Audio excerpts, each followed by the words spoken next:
lại thở lỡ lù lù giờ cu mùa trao cu chi tu cu lo tu mùa đã gió mùa khứ lo mùa trao cu nó hoa kia có cu chi chia cu tia li mùa nu nó nu giờ cu chi nu yu cu tư chi hoa đã chi hoa không pli mua trao cu chi chúa giờ lo lu phong có cu chi nó nhỏ gió chỉ cho mua kinh của nên có nhỏ lòng con cu chi có gió tu nên trong trà khó bề khó gió có gió tu lo để ta đi qua trà ya đi tây nó có mua đi trà cu dù sầu gió đi vì có gió của mẹ lòng xí lúc ba trốn lại thở lỡ lù lù giờ cu mùa trao cu chi thiệt trao cu chi bao bia giờ tiền nô tư ba trốn lại nữ tranh trừ ta dây cu cho kê lu cu chi danh lu chi ngoan lu ta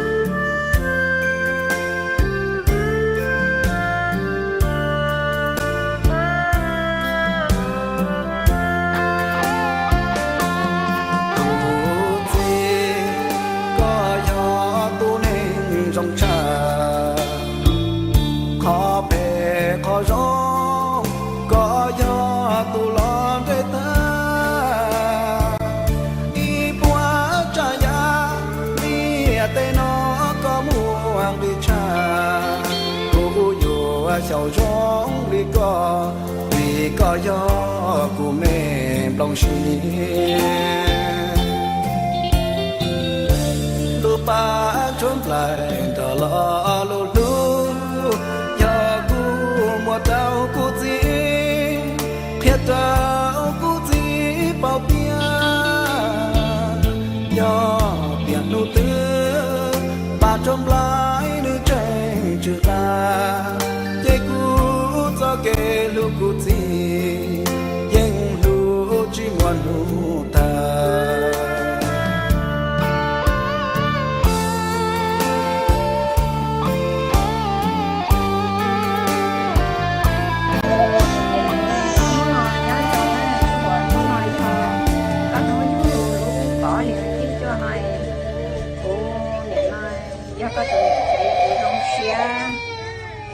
có luôn bởi để ăn hoạt động cho đời đông xia cái vô có luôn bởi để từ kia quan nó lý rồi này có hôm trên cái nào trên đời chúng ai chỉ lo thầy lo luôn đông xia đâu có nó giờ có luôn nhẹ nó nhung nhẹ nó bởi để mà đông xia đâu có còn nó nào là tài cái qua con luôn bởi để tăng người có nó cá nhau trong một đi thó nhẹ nó mà mong cái sao tổ xé nó chỉ mà chỉ là cái thứ tới chế mi tu nhiều chứ trong tại chỉ nó tên mình nó lọ và tao nhẹ tao chỉ tu nhá là mua thay vào là mua ở đâu có chỉ trong xé chỉ có hai chỉ của những này tuần cho lũ cho chơi thì nó cũng chỉ có hai là lũ các cái xé ta chỉ nó mua tâm hồi rồi họ sẽ phải tàu lò có năng lò để nó chạy từ tàu lót chầu cái chú xong ô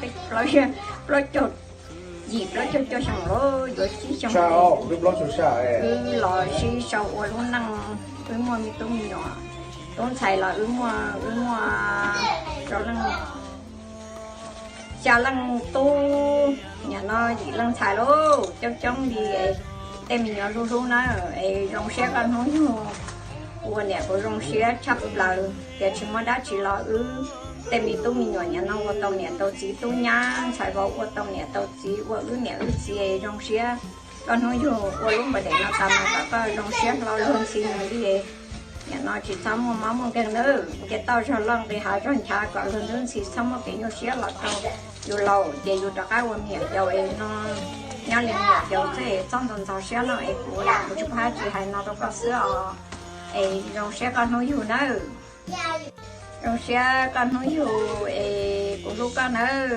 tàn theo một trăm nhỏ là những lúc con tàn theo trăm nhỏ cái system này sáng tự lọt rồi là sau đời rong xe lú cậu là nè được gì nãy chế của xong một đi là tóm tên nó rong xe của lúc con cái chị ơi nó nói của tụi mình xài là thay khá đuôi nói cũng hai tôi đâu có chắc cái lúc phải để nó chị mình nhớ nó sẽ được coi của nhà đi chị cũng chỉ quá chị cũng có tàu bây giờ được tụi mình xài nó xứ xa tôi đâu có xứ ở đâu có cái rong xe cái thau cái nhà xe đó chị nữa nó sẽ ở bên này có một ta sẽ có một tua và có chỉ tua nào là tôi cảm ơn xí mình chỉ nằm mặt tua đấy mà rồi sẽ là lo trong mầm bầu tỏi đó rồi tí lâu này sau mầm bầu tỏi của tí mù rồi tới khó chua mẹ giờ sẽ nó tới sự để tao nó nhá mà sao tôi đâu có còn nên cũng khối cho mấy trai còn thích chỉ nhau nó sẽ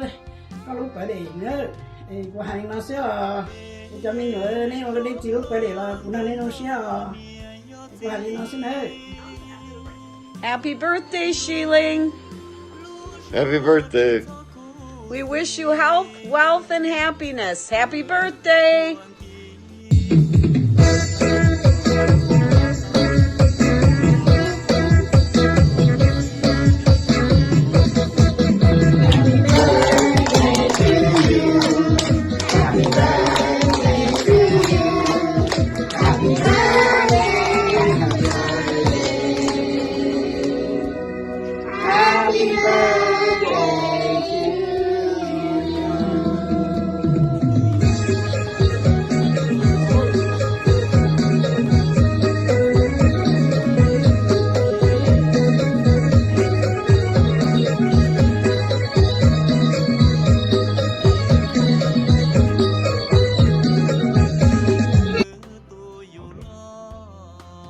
Happy birthday, Dad. Trong xe là có anh không nhiều à. Thì nó có thao mà geng. Có thị ra nè, okay. Hay chỉ cho nó sẽ we love you. Happy birthday for Dad. Ôi trong xe có lú nuôi dưỡng đấy nè. Tới sao nó bây giờ mình tướng nhỏ sẽ đời. Trong xe đâu có nhà nó nào còn nó yêu. Còn nó tự đồ ăn nó lọ đấy thì đây có cứ chỉ không chỉ đây mà ăn nó đâu có ở tại có dùng xe là cá nhân dùng sau một món gần có dùng xe là chỉ có thịt ra mà có thể chỉ một món gần là thế để cho tủ xe thì ok Happy birthday. Happy birthday. Many more birthdays to come. Yeah. Bye bye. We love you. Happy birthday, Grandpa. Thought we were supposed to sing. Yeah, I thought. Oh, okay, then okay, we'll do No, one. that's not sing. No, Okay, no, okay. Too I late. can start. Okay, ready? 1, 2, 3. Happy birthday to you. I just say it. We're gonna win. Okay, ready? Seriously. 1, 2, 3. Happy birthday, Grandpa. We love you. And Cyrus is with us. Giống chia thân như là gì? Cái mỗi tờ đặc chỉ có là cái hụt hình nào cho con. Birthday to you, happy birthday to you, happy birthday dear Dad, happy birthday to you, happy birthday to you,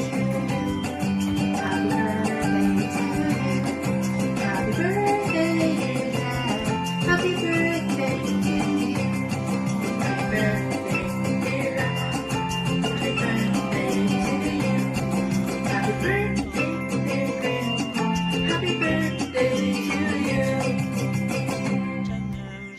continue. Happy birthday. Chị trong xe có nuôi dùng không lo nhé. Phòng có mong trong cho con nhé.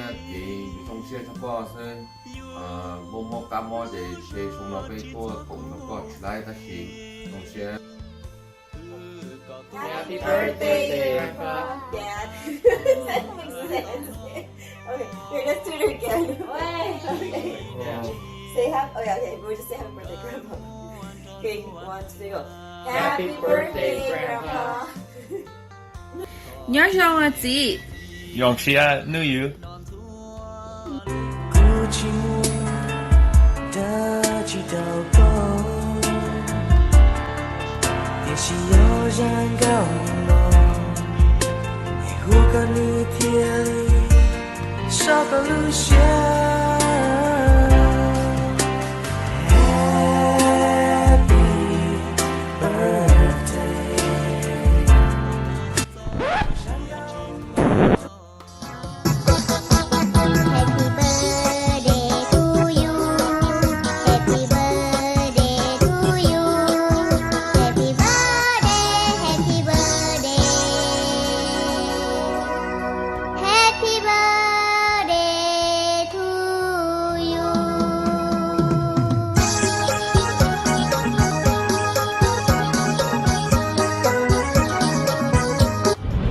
Hey guys, I just want to say happy birthday to everybody.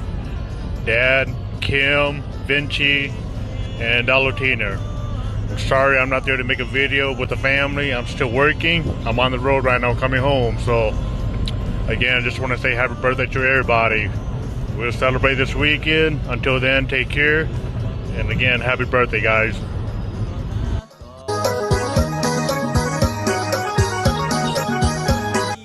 Happy birthday, Dad. Dòng xe nữ yêu à. Hi Dad, the North Korea to Ball Ricky. I just want to wish you a happy 67th birthday. I wish you good health and good fortune for this year. Hi Dad và chỉ muốn chị đâu có cho yo cơ ở bên nhau lò nó đâu có tôi sai khởi chia trong xe thì có lúc nói như có mua cho xa xong thọ cả con chỉ cái nó cá nhau trong sư chỉ mong kinh ở bên nhà bên gì mà nhớ thấy thấy gì nữa trong xe có lúc nói như Dad và lúc có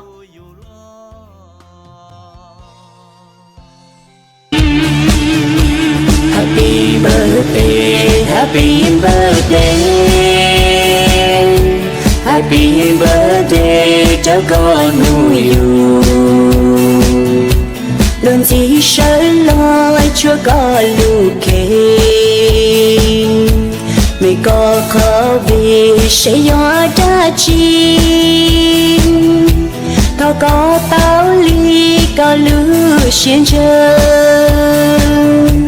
Happy birthday, happy birthday, happy birthday cho con nuôi yêu.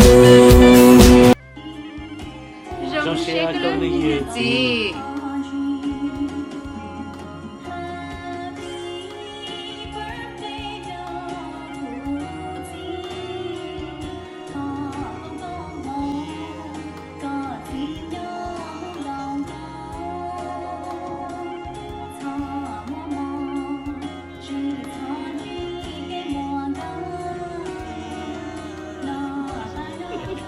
Okay. yay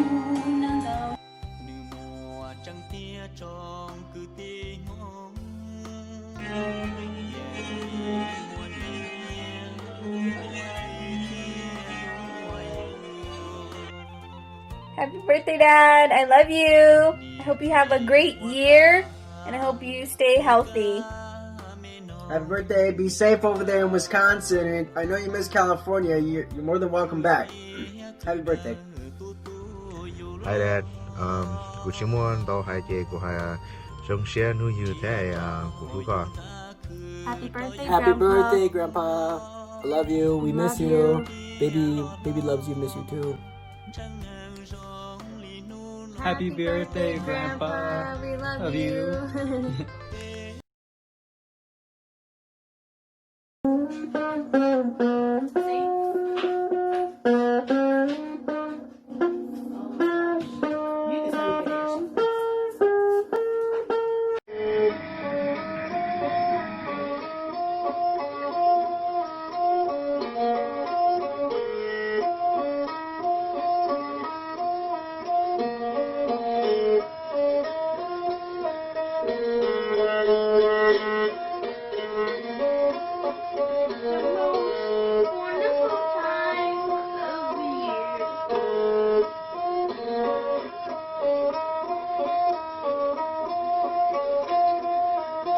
Thank you.